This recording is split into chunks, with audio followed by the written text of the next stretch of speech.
Hey there. My name's Danny Leibrandt, and I'm the founder of Pest Control SEO, where we grow pest control companies with SEO.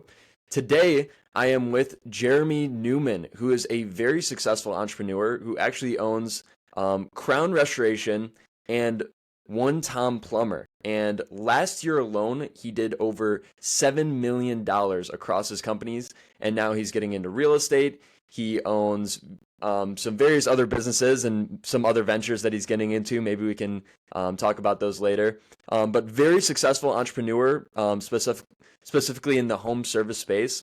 So super glad to have Jeremy Newman on. And yeah, Jeremy, so glad to have you. Thanks, Danny. Thanks for having me. I appreciate you having me on here. Of course, man. So I want to get to the root of your journey. So you started Crown Restoration over 18 years ago. Can you tell me what that looked like, how you got into restoration, how you eventually started a business? Tell me all about it. Yeah, sure. I've had various other ventures, all the way going back to when I was just a young man, and I flunked out of lawn care business school.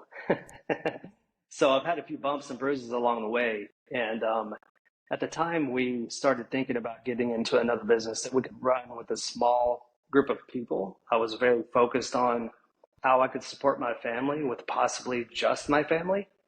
And at the time, we were living in Tampa, Florida. I was not happy with my career, and we were ready to get back to Texas.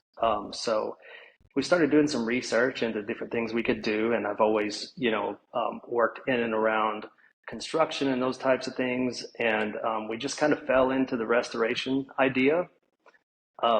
In 2005, I started heavily researching certifications and courses and classes and things like that. So I started working on that in the background and moved back to San Antonio, or back into Texas in San Antonio, in January of 2006, and didn't know how to get water damage jobs. So I bought a truck and a ladder and some paintbrushes, and my wife and I went out and started painting houses, and I was in business. So that's kind of how we started, and the journey took off from there. It just took a little time to figure out how to do this thing. So that's how we started, just with grit and getting in there and working as hard as we could. That's awesome. So it was just you and your wife. How long did that go on for before you started hiring people? So our painting business kind of picked up a little bit, and we had a few helpers here and there, but I would say for the first year or so, it was mainly just my wife and I. So that's kind of how that went. We got a few water damage jobs here and there, and tried to figure out, we didn't even know how to do them, which is really cool, and I'd love to talk about that one time. But a lot of my fellow experts in the industry, when they hear that I didn't know what I was doing when I got in, they're gonna definitely ping me for that one. So, but Yeah. yeah, that's kind of how it started. No, tell me more about that. So you didn't know how to do it. How did you learn all about it? Did you go on YouTube or what Yeah. was it like? Yeah, I was on some message board somewhere, and I can't even tell you what the name of it was. I think it was some kind of carpet cleaning message board, and we were messaging back and forth. And I met somebody in Louisiana, and he said, "Hey, man, when I got in this business, I didn't know what I was doing. So when you get on your first job, just call me, and I'll walk you through it." So that's pretty much what happened. We got on our first water damage, and I had no idea what I was doing. Mm. So yeah, he walked me through on the phone, and I couldn't believe it. We had our first successful job and put that in the books, and my confidence kind of built up from there. So now you have completely switched from painting. Is there any painting involved? Like what exactly does your business do now? Okay, so yeah, my business is a full service restoration business. So we do water damage mitigation, mold remediation, um, fire damage restoration. We do contents restoration.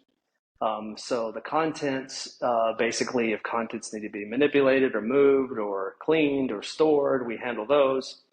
And then later on, we got into the construction part of the business, and that was an interesting thing as well. So I'd love to talk about that at some point here. But yeah, that's those are all the services we do in the restoration part of the business. We also own the plumbing business, and that's been the last couple of years. But as far as the restoration company goes, that's been our main deal. Okay. Yeah. What made you start the plumbing company? Well, the restoration industry has some particular pains now that are challenges for us as far as claims go. Uh, in years past, it was excellent. Claims were faster, margins were higher, and those sorts of things. So we're looking for other areas that we could pivot and grow our business and feed ourselves leads through the plumbing company.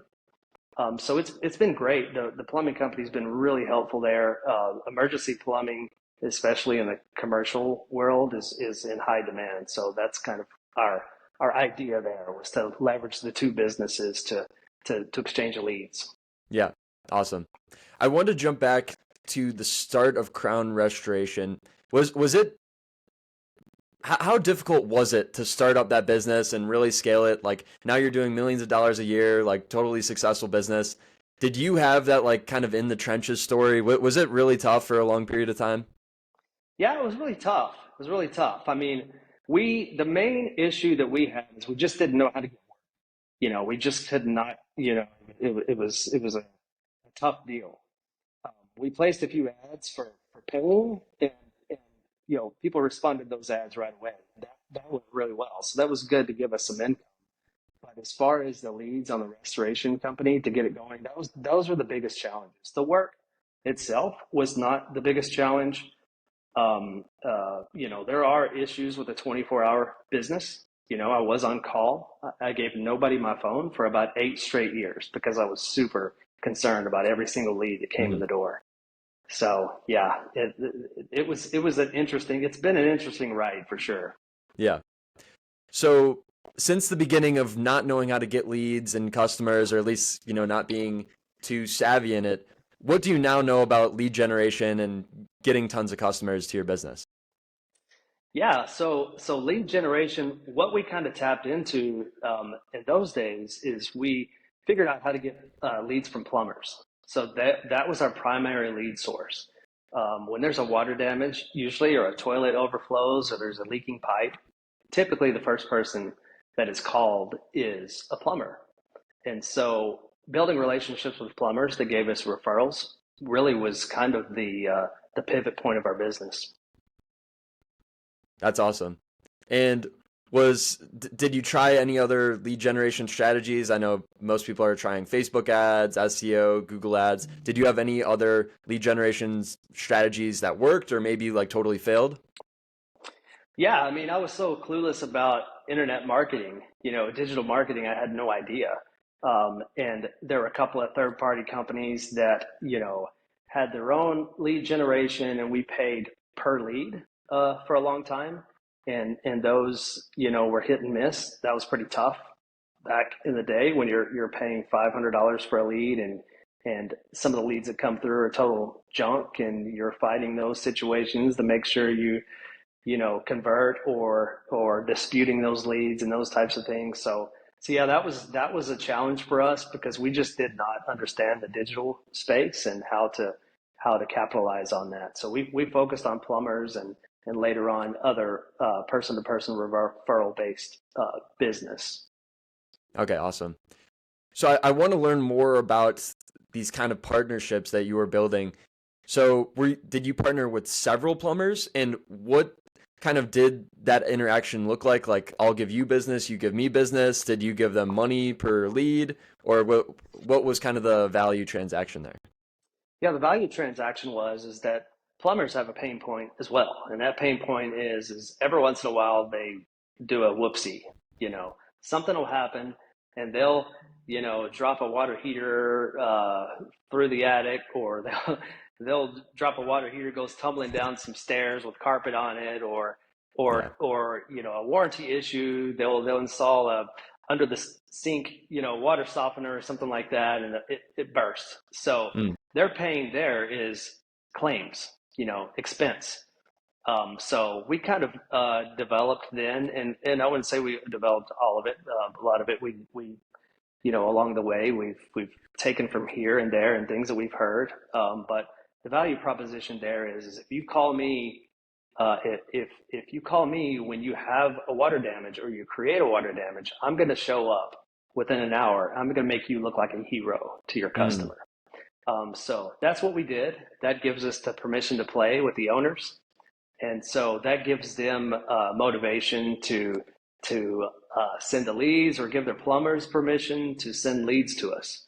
So that's the first relationship. The second relationship piece of that is getting access to the plumbers because they're the ones who see the water damage. So then I think we paid something like $100 per lead, which is kind of hilarious thinking about the way the leads cost or what the referral payment process is now. It's risen astronomically now, but I think that's what we're doing, and we would show up and pay them right on the spot, and that was kind of our deal that we were known for. Awesome. And just to get like kind of technical here, tactical, what exactly were you doing to reach out to these companies? Were you calling them? Were you texting them? What exactly were you saying to them to make sure these partnerships happen? I just show up, just show up at their door and talk to them. Hey, can I talk to the owner? Hey, can I talk to the general manager? And just try to get a conversation going. So anywhere I could meet a plumber, even if I met a plumber at a supply house and he was a field supervisor or whatever it was, I would work back and forth up and down the chain any way I could to get in. So at that time, a lot of times we would develop relationships, and a plumber would actually take us to the owner. Hmm. And when we got in, we got to have conversations. So that was a fairly new concept in those days. So it's grown a lot in this industry as far as plumber referrals and changed a lot. But having a relationship and a conversation owner to owner makes a lot more sense. It makes the conversation a lot easier when you actually can help and deliver. In those days, we're also generating our own plumbing leads. So I would generate some leads. We had a big company we were really trying to get into, and they wouldn't talk to me. They would never talk to me. So I would show up with a handful of leads, plumbing leads, and I would walk in the door and say, "Here's 5 plumbing jobs for you. Will you talk to me now?" So that's kind of we did anything we could just to get them to listen and let us in the door. See, that's awesome. I love that. That's a great little nugget. And I think it's also so important and very overlooked of just getting that in-person interaction whenever you can. Like if you are a local business and trying to maybe make partnerships, you shouldn't be trying to text the people in your area or call them when you can meet them in person, especially if you are confident in yourself and in your business, then you can talk to these people and be like, look, like I have a great business, you have a great business, like I think we can really help each other here. So I think that's awesome, man. Absolutely. Yeah. So back to growing Crown Restoration. What were your first few hires and what did that look like? Oh yeah, I have a great story about that.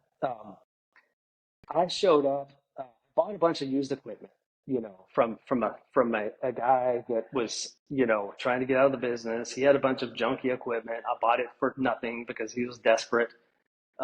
So I started bringing this equipment in my garage, and my neighbor across the street was kind of watching and curious about what was going on. I brought up this old junky carpet extractor that needed a bunch of work and put that in my garage and started working on it. And he would stop by and talk to me and kind of ask me what I was doing. And he seemed super curious. And that really picked up one day when I bought a box truck, a big box truck that had fiberglass panels on the side, but it didn't have a side door for my extractor. So I went and bought some hinges, and I got a saw, and I cut a big hole in the side of the truck just so I could make my own doors because I couldn't afford the doors. The door was probably $1,200 or whatever, and the hinges were $100. I don't remember the exact number, but something along those lines. And my neighbor came over, and I was covered in fiberglass because I just cut a big hole in the side of my truck. And he said, "Hey man, if you get this thing going, I'd love to help you." And so that was, I think that was 2006 maybe. And I got to thinking about it and I thought, man, maybe this guy really can help me. So my good friend Rex Davey was my very first hire, and we've been really good friends since then. And it was a wild ride because that poor guy took the brunt of the work, and it was a tough go for him for sure. But I owe that guy a lot of my gratitude and success for sure. That's awesome. Yeah, no, I love a story like that where, it's kind of just by happenstance. You don't even necessarily mean to. So what were the next hires after that? Like, and also what were potentially the different positions? Like, when did you eventually get like a manager, maybe an assistant? What were the roles that you started to fill in your business? Yeah, so my first hire was actually Rex, the guy that I just told you about. After that, we hired Andrew, and he started doing a little bit of the repair work and things for us. But one thing that I've had that is extremely pivotal to my success is my wife is actually, you know, been a in the trenches, hardworking, roll up her sleeves kind of person, and she is just fantastic. Has an enormous amount of energy and just work ethic. So I would say her, Rex, and Andrew, those guys were just kind of in the trenches for me while I was trying to get leads and make sales and run jobs and things like that. And then beyond that, I have six children. They're all adults now, and four sons first, and then two daughters. And those guys, they started working for me when they were 12. So I would take them to job sites and get them to do demolition and carry heavy things, and so it was really us. It was us for a really long time. And my sons really grew in their roles in those things. So if we ever had an event here, a flood, heavy rain, and our kids, as early as middle school, if we needed labor, we would go and take them out of school, and they would go to work. So we kind of have like the family farm kind of story, really. My sons, I still have three sons, and my oldest daughter still work in the business, and that has just been amazing. So I'd say for several years, we stayed small. We stayed pretty mom and pop. We had a real pivotal thing that happened in our business and our lives that made us change to want to try to build a team and those types of things. That's awesome, man. No, I think anyone can love and respect a family-owned business. Like when you're like for my industry, whenever someone is searching for a pest control company, usually they don't want to choose Orkin or Terminix right away. They see like a smaller mom and pop. They're like, oh, look at them. It's their family. They've got a small team. Oh, look at their reviews. It seems like they really care. It seems like people really like the small kind of family business feel, even though you might be growing to a big size like now you have. So tell me about that pivotal moment that you had that made you want to grow more. So we'd worked for so long. I'd been on call for so long, and I was already starting to think about how I could do this different. With a big family like that, I coached a lot of sports and things with my kids, and it was really important that I was available to them. So we went almost unbranded, really, for several years, just doing, under a million type of revenue and keeping it really tight, really, really lean. But in 2015, my wife was actually diagnosed with breast cancer. And so that kind of rocked my world. And I was already kind of burned out and trying to figure out how am I going to do this forever? And our kids were kind of going in and out of the business because they're starting to do their own things. We've always had somebody, one of our kids in the business, always.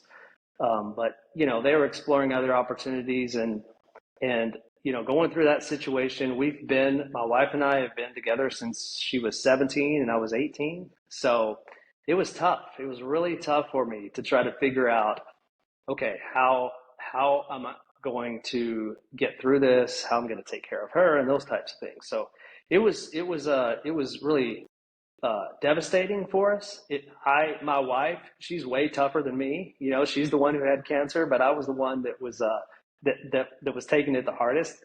She's got a very resilient attitude, and she bounces back really fast. Really proud of her about that. But she really needed my attention.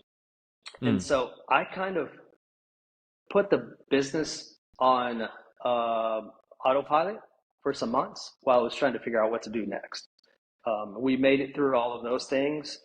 And I kind of in 2016 stumbled across some groups that inspired me and helped me in the restoration arena. And I really started learning more about building an organization. So in 2006, we decided, okay, we're going to take this, we're going to grow it, we're going to turn it into a legitimate business and see what we can do. So that's been the journey that we've been on since 2016. I would say has been our big pivot period. Okay, awesome.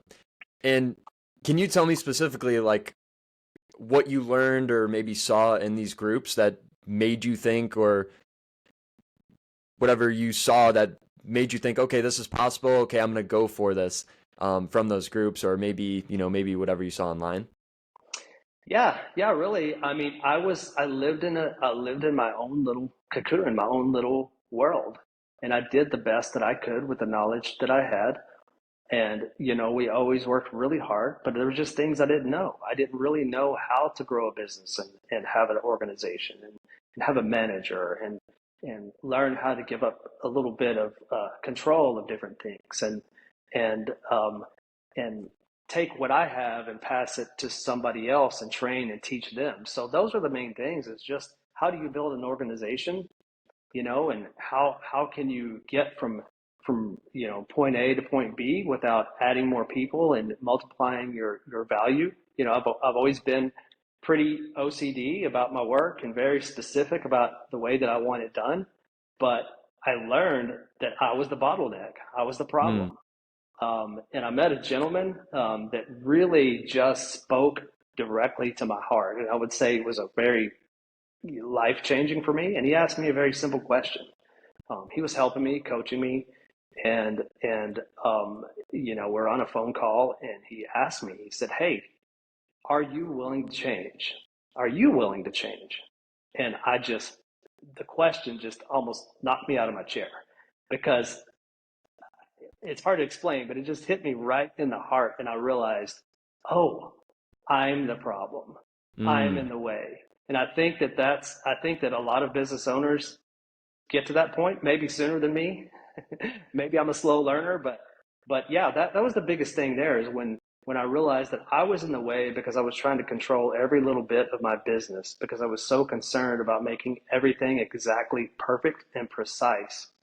And that's very difficult to duplicate.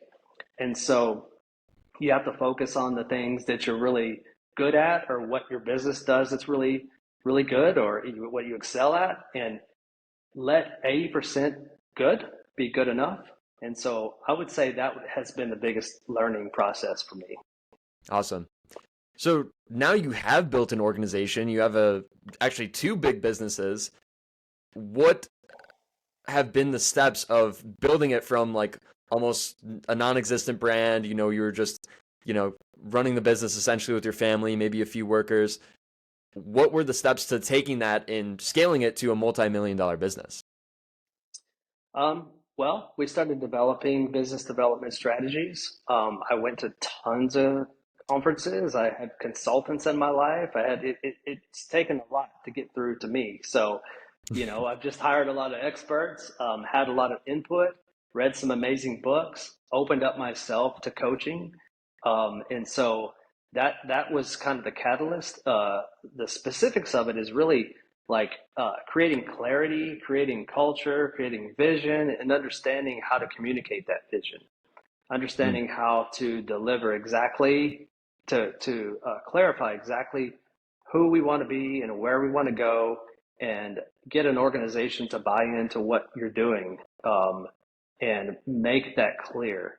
And then give people an opportunity to make mistakes, give people Mm. an opportunity to get in there and help and learn and share the burden, and take things off of my plate. I would say the biggest thing that's helped me is to get a lot of the things that I'm not really good at off of my plate. You know, Mm. um, Not only am I not good at certain things, it causes some stress. when you have to constantly work outside your gifts. And that's Mm. something I just didn't know. I just thought I'm an owner, I'm responsible for all this, so I have to do all of it. So that's been a really big deal for me, is learning that. Okay, awesome. So, what is your vision for Crown Restoration? Yeah, so it really has to do with an inspiration I had on my porch one day. It has to do really a lot with my faith. I was going through one of those moments when I was sitting on the porch thinking, what am I doing with my life? What am I going to do next? I'm so tired,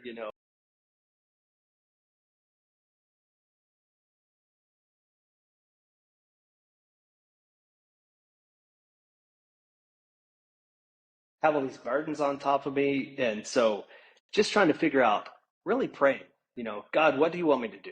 And thinking, if I could do anything, what would I do? Show me and give me a vision.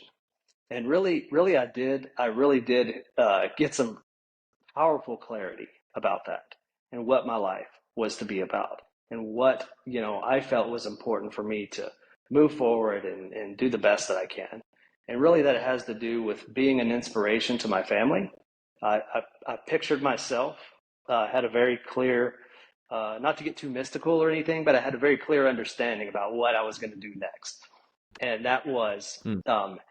as you sit on your porch, um, as you're in your house, remember the goodness of God and teach these to your children and your children's children.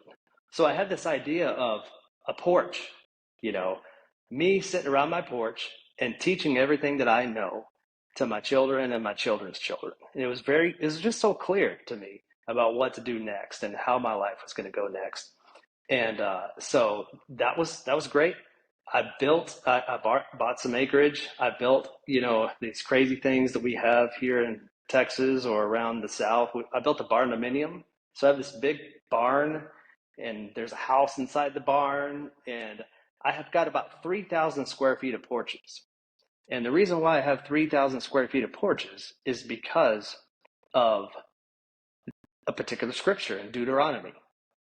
Deuteronomy 6, 5 through 7, and it talks about as you sit around your porch, depending on the translation. But that's what hit me. That's why I have 3,000 square feet of porches.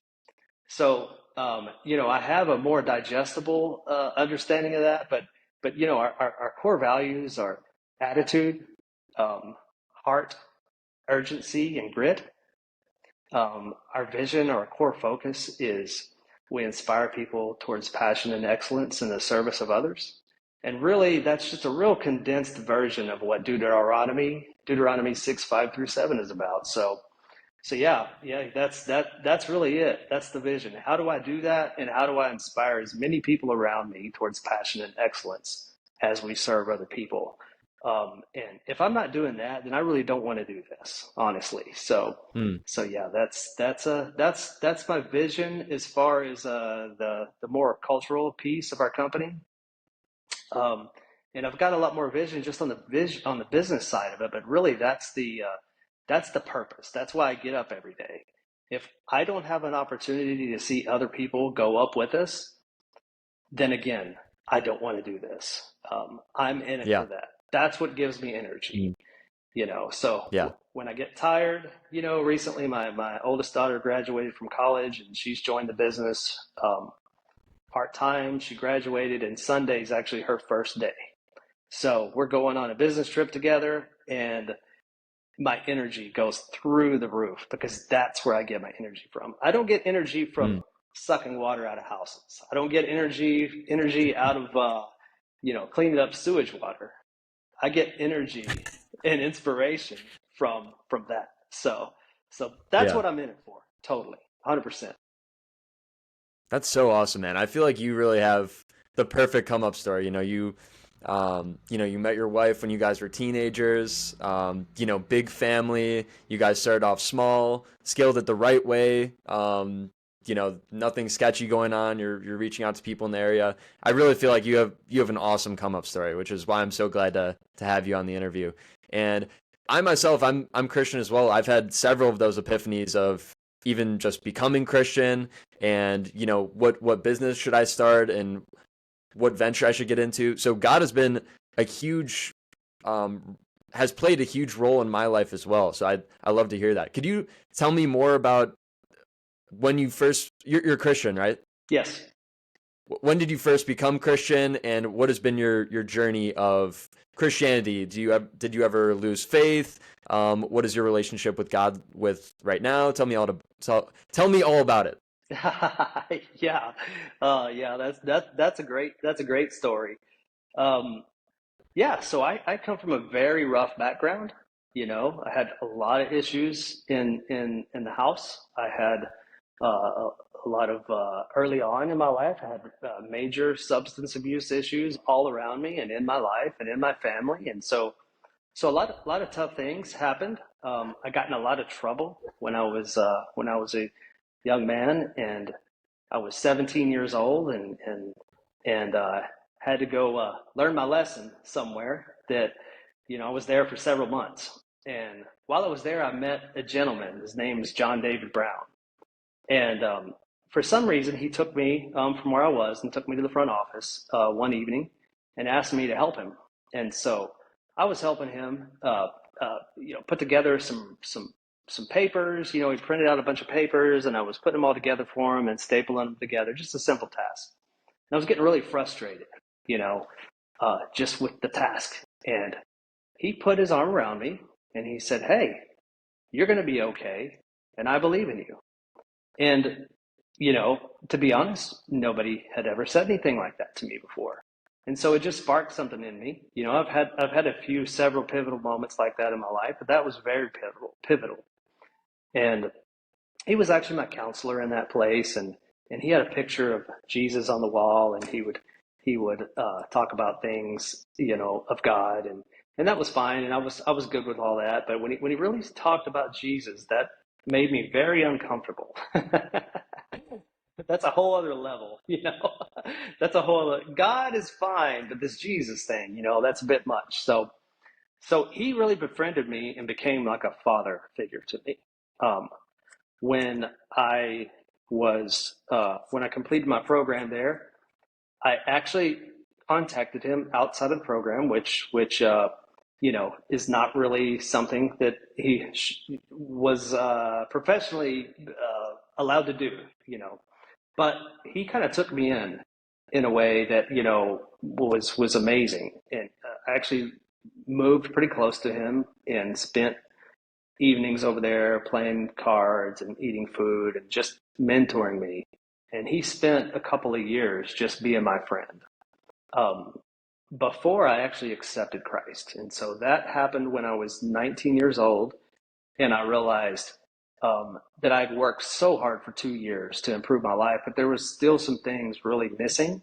And I was still had some behaviors in my life that I just really despised, and I really wanted out of my life. So I was looking for more. Um, but yeah, so he showed up. I worked at a manufacturing plant at night. He showed up. I went out to his car. It was about 8:30 at night, and he asked me, "Hey, are you ready to take the next move with God?" And so yeah, that happened right in his car, and my life changed drastically at that point. Drastically. It was fairly instant thing, and my whole outlook and vision for life was different. My perspective was different. I got free from some things instantly, and some things have been a journey for me. So yeah, so that happened. A little while later, I met somebody else that was starting a church, and he spoke some direct things to me, and made me really mad, and made it to a point to where he was actually correct, but he made me pretty mad.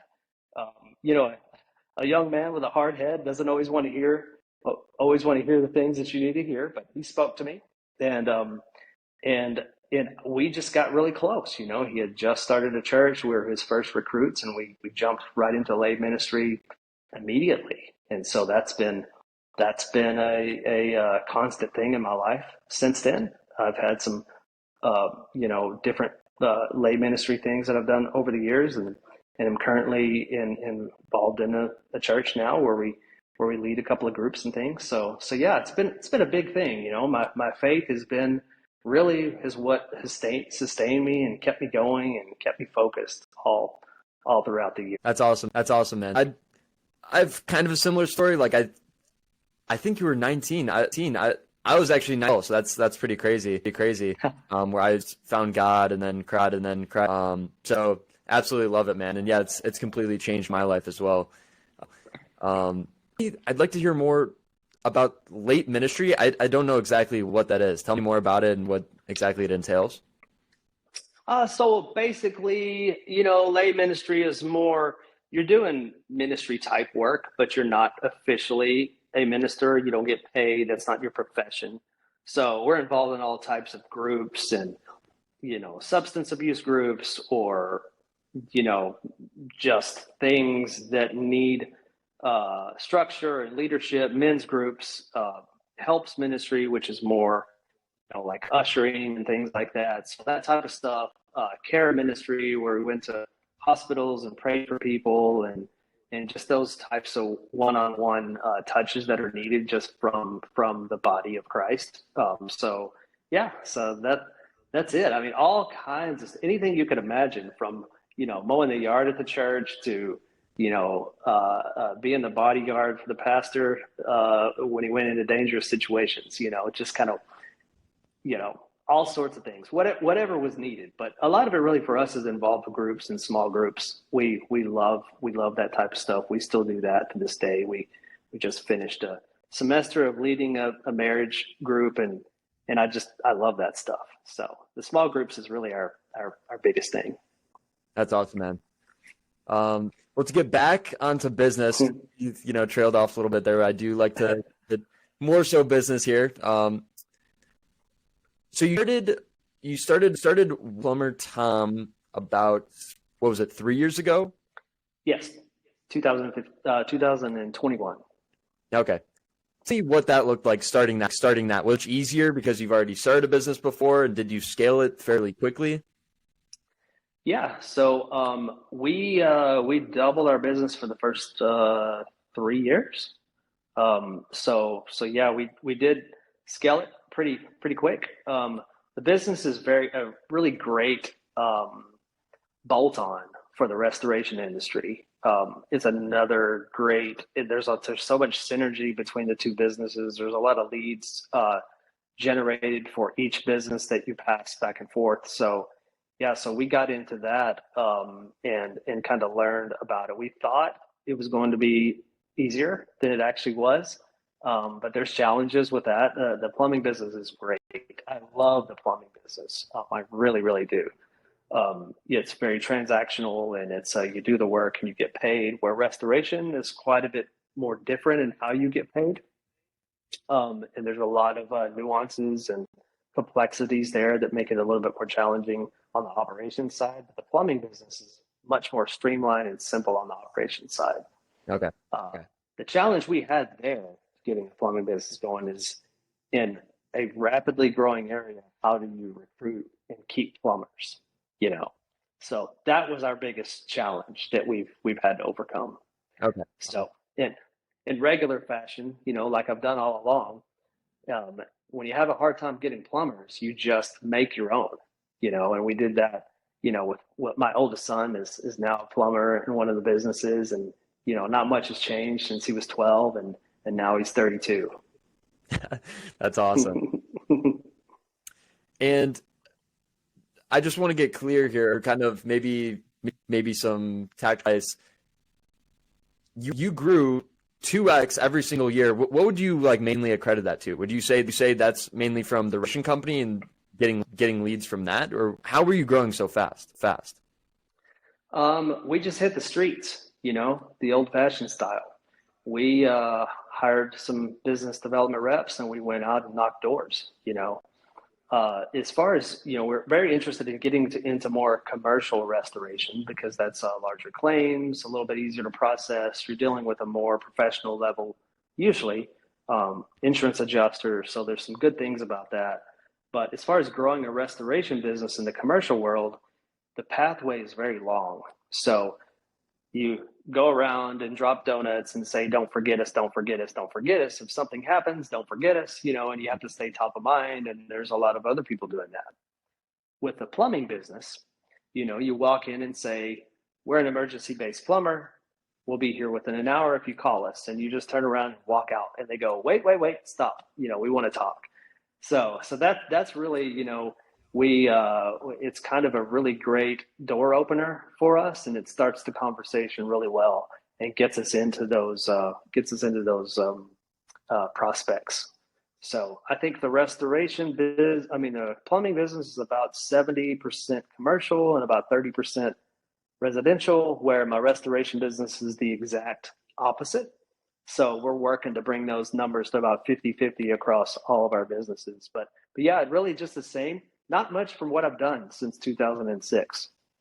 Just go in and kick open a door and say, here I am, and see where it goes. Yeah, that's awesome. So you guys are still doing door to door?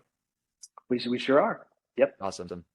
And what does the training look like? Do you guys, I mean, you kind of just gave some tips there, but how many people, like tell me more about it. Do you have like a ton of door knockers? How many are there? What exactly are they saying? The routes look like? Tell me all about it.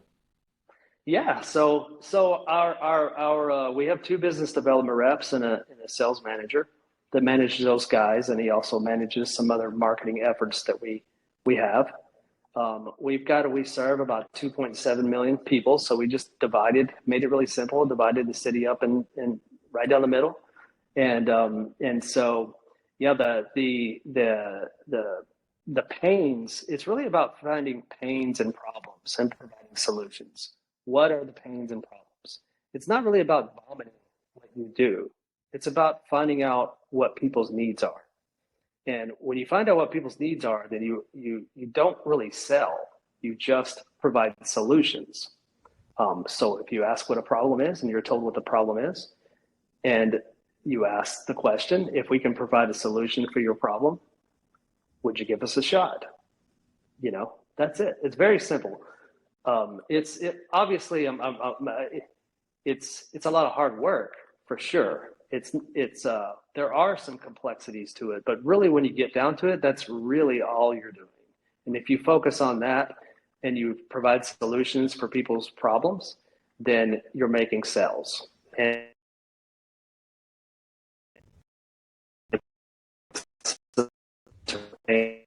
or problem, the prospect will sell. Prospect will sell themselves. So that's kind of what. Okay, awesome. And I also wanted to touch on digital marketing. I'm not sure how much you guys are doing on the digital end, but can you tell me what you're doing with digital marketing with both the companies? Yeah, so not really new. We've been doing digital marketing. We've hired firms to do digital marketing for us and those types of things. We've had some great success with digital marketing. I really love what it provides for us. And we're just now getting to the point to where we're learning the more technical aspect of that. So yeah, the digital marketing it's been a combination of great and extremely frustrating. So anywhere in that realm, a lot of the digital marketing is frustrating because you don't exactly know what's happening. All we know is owners, most of us that work in the blue collar world, all we know is we give money to someone and we hope we get leads. We don't really know what's happening in the background. So here recently, I got to meet a mutual friend of ours, Dennis Yu, and he's been excellent at helping us walk through that. And so he's teaching us how to bring that in-house, and we're just at the very early stages of it, and we don't really know what we're doing yet, but we're learning everything that we can about it right now. Awesome. So what have you learned, Dennis, so far? What have I learned? What I've learned is that there's really no accountability with digital marketing, and we've learned how to see where the wrong things are. We've learned how to understand how to ask questions a little bit better. We've learned how to ask for verification of things that are being performed. So really, that's really it. Understanding with the companies that we're working with, what are you doing and what are you providing and what are we actually paying and what really is our ROI? And so being able to get that information is really important. Yeah. Yeah, especially with SEO agencies, you never they will never really show direct ROI. They'll be like, oh, we're ranking on you, 1,000 new keywords, and look at all this traffic you're getting. But it might be a blog post that anyone in the U.S. is viewing, and it's like you want people that are in your area to be clicking on it and converting. So there's a huge kind of, in my opinion, me and Dennis think that there's a little scam going on in the SEO world where everyone just promising keyword traffic or backlinks. Well, none of those metrics actually matter. It's like, are you getting more phone calls and lead form fills? So yeah, totally agree with, and the accountability aspect is huge. I feel like no agencies are really reporting their numbers. I've seen several agencies custom dashboard, and they'll only show you the metrics that they want to show you. So maybe they'll even turn off a metric if it's bad that month. We think that's awful. You need to be completely transparent with your marketing, and eventually, like Dennis was saying, get to the point where you can completely own your own marketing and have someone in house, and then maybe you just have someone like me who's a consultant who just like oversees it, and like, oh wait, why are you guys not doing this thing, or why, like, something just dropped off here, like, you guys need to fix this. But I think that is the end goal is someone on your team in-house that is doing that. So have you hired someone in-house yet? Yes. So we've been working with someone on that as an intern that is close to our family. She's going to be actually joining. She's been working as an intern while she's finishing her engineering degree.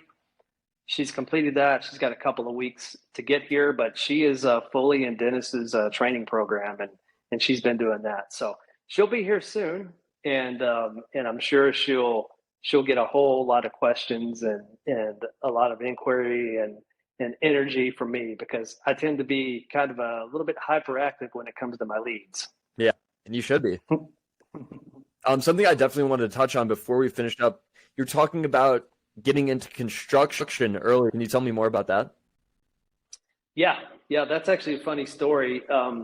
We would, during the mitigation process, we would have to tear out cabinets or drywall or flooring.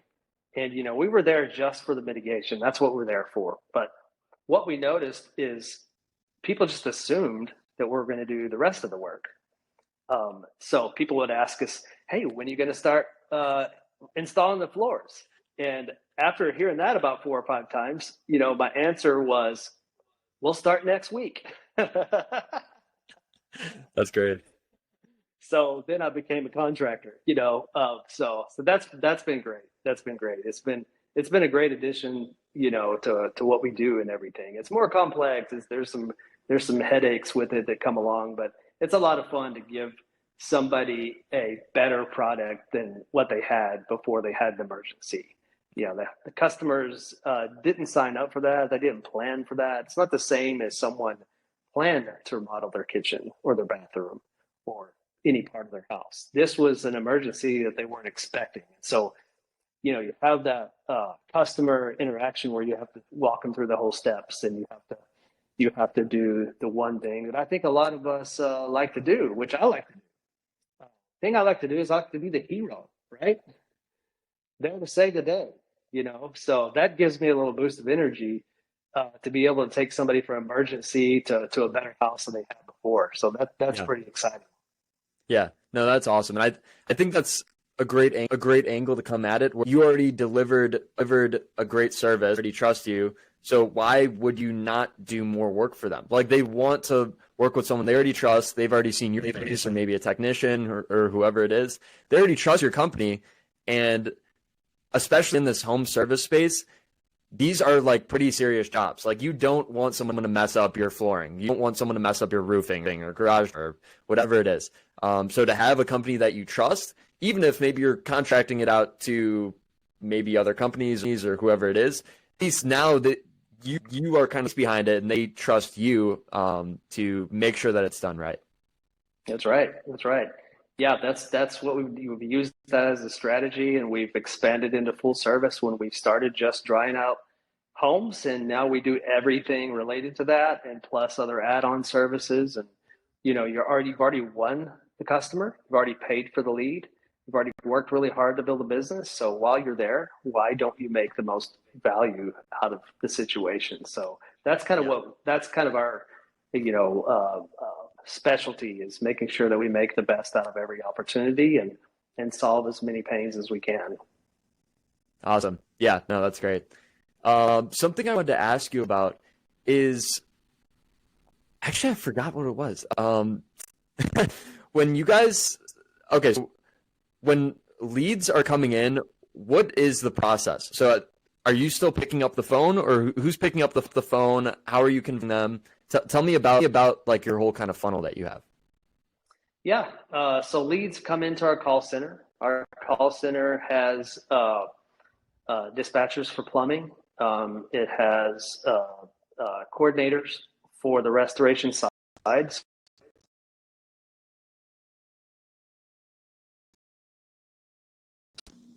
emergencies. So a lot of things that come in are emergencies for us. And we dispatch our emergency team right then and there.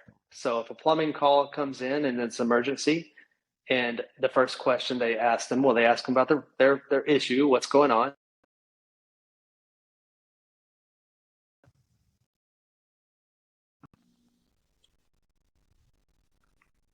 So when the emergency comes in, we have an opportunity to just spin right around and say, hey, this plumbing call has now converted to an emergency call, and we can hand that off right on the spot and dispatch both of those services at the same time. So that's been amazing.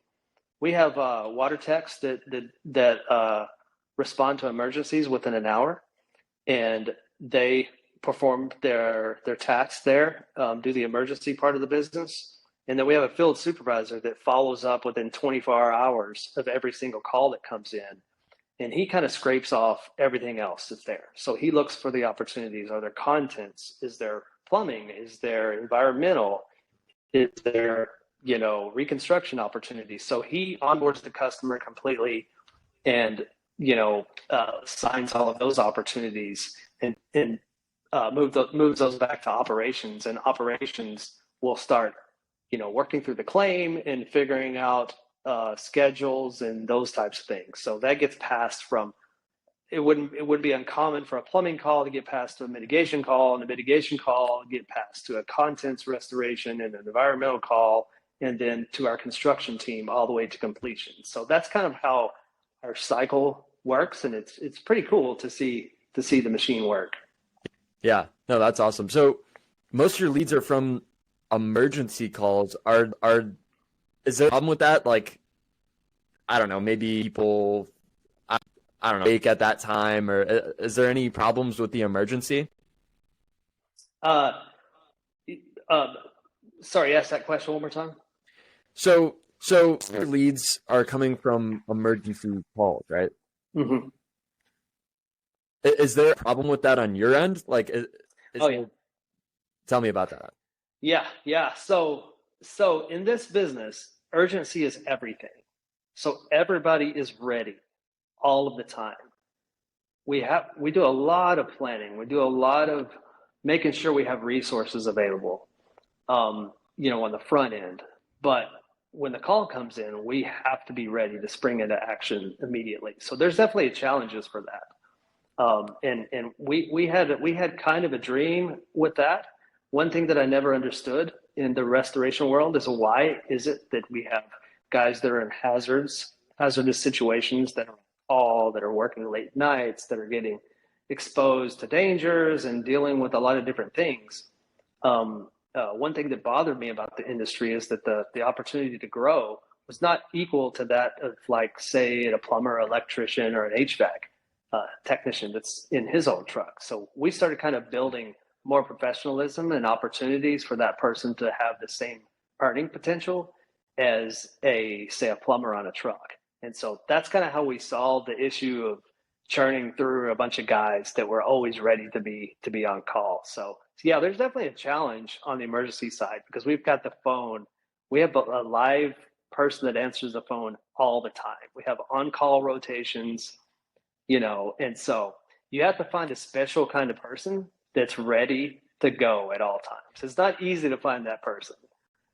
Usually you get, maybe athletes or just different personalities that maybe they don't plan their life really well on a regular basis, but they're down for, if you call them at midnight and say, I need your help, and they're like, sure, to jump right out of bed and help you at that moment. That's the guy that you want in that position. So yeah, there's definitely challenges.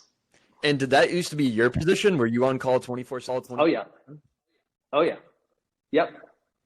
I sure, for many years, I went out on the truck and responded to those 3 a.m. calls and hustled equipment up and down stairs and, went from dead asleep to sweating in an hour. So yeah. Yeah. So how many years in business did it take you to stop being like on call all the time and more so take a step back? So as far as dispatching out to the actual job, I would say probably the first 6 years, I was still going out on the truck, and eventually it became on the rotation, and then eventually it became I just had the phone, and the phone was probably the last thing I gave up because for us, the few leads that we had coming in, they were worth gold for us, and so one missed phone call is worth about $22,000 for us. So just letting anybody answer the phone was not going to happen. So it took a while for me to get to the point where I would let go of that. Definitely. So what does your day-to-day look like now? How involved are you in the business? So I've crafted an owner's role for myself that the team agrees on, and that owner's role I actually have set KPIs that is on a published document that the whole entire team follows to make sure that I'm hitting my KPIs and holding myself accountable. And oddly enough, one of my KPIs is for me to be out of the office at least 2 days a week. And that has been a beneficial change for me because I have Mondays reserved for, admin days and cleaning up things and financial planning or paying for things or, a lot of administrative stuff. Thursdays are set aside for me for all about vision, future, where we're going, what's next, what's the next opportunity, and those types of things. So that's kind of my week as far as out of the office. Tuesdays, I have a pretty heavy meeting day, and that's more production type things and meeting one-on-one with my particular leaders that report directly to me. We're very focused on running on kind of the EOS model. So Wednesdays we have our L10 meeting, and that's kind of where we solve issues and assign tasks and execute the plan. For us, Fridays is actually a really great day, and that's the day where everyone in the whole entire business comes in, and they're not allowed to work. We sit for an hour. We recognize achievements, and we eat a meal, and we have a good time, and we appreciate everybody and show our affection for them, and make fun of each other's what we're wearing that day, and regular blue collar humor. So we have a great Friday morning. My idea about that is you've given it everything you had all week, and we just want to say thank you. So that's kind of that special hour for our business that I really look forward to.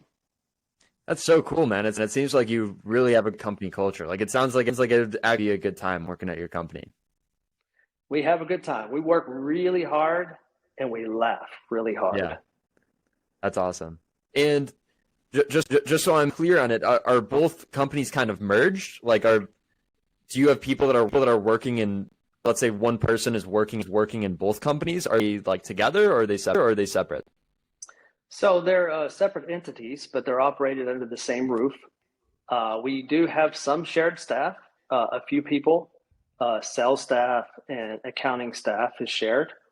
But we have management teams for each business. So it's kind of separate, but together, kind of, I guess you would say. Okay. It's not complicated, but it's for people that are new, it takes a little bit to grasp, but we try to make it really clear.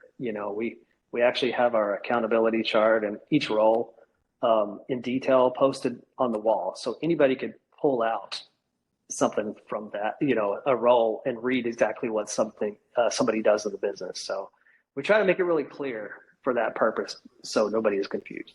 Awesome. Well, we're about to hit that hour, but the last thing I'd like to ask you is, what does the future look like for you, your companies? I know you've got other business ventures you're thinking about, more home service companies. What the future is like for you and Crown Restoration, for OneTom Plumbing. Yeah. So I'm looking to the future, really with what is the second generation of the business going to do. I've done this for, it's going to be coming up on, this is our 19th year. So, 20 years in the next year and a half or so, it'll be 20 years we've been doing this. And so I'm looking to how can I pivot and start to let the second generation take over the day-to-day of the business, and really look forward to maybe becoming more of a mentor and a coach and things especially for my sons that are involved in the business. That's something I'm just now venturing into that area of my life, and it's really exciting. My sons have always been very good to me, very honoring, very respectful, very hardworking, never asked for much, and has really carried us on their backs. So, when I kind of started broaching the topic just a little bit, there's a lot of excitement and conversations going on in the background right now. So, the plan is not totally in place, but I have a good idea of what direction we're going. Okay, awesome. So no plan in selling at all. You just want to keep growing these businesses, pass it down through generations. Ideally, maybe even have like a great grandkids own it. Would that be something you'd like to see? I'd love to do that. Back to the original vision. How can we do that in that moment that I had on my porch? How can we make that possible to continue on? Yeah, that's so cool, man. I absolutely love this story, and it was so great to spend time with you on this call. Was there anything else you'd like to mention? Be final thoughts? No, I mean, just any of my team that's watching this, I just want to let you know I'm proud of you. You're the ones who do all the hard work, and I want to thank you for all of your efforts. And we'll be looking forward to seeing you on Friday morning. Awesome. And last, what would be your advice to new local business owners? Maybe they're just starting out, maybe they're at around 100,000 a year. What would be your biggest advice for new local business owners to grow the businesses to multi-millions like you have? Find a coach, hire your weaknesses, and find somebody who's an expert in marketing that can help you get leads. That was awesome. That was as clear and concise as it gets. So awesome. Well, thank you for me. And where can people find you on social media? You can find me. I'm a baby on social media, so you can find me, on regular stuff, LinkedIn, really Facebook, where all the old people hang out. Yeah, awesome. All right, I'll link your socials in the and your website. So Crown and anything else you'd like to plug or mention? Oh no, that's it. Thanks for having me. This has been a lot of fun. Awesome, man. Yeah, you and let's stay in touch. Okay, talk to you soon. All right, cool, man. All right, have a good one. You too.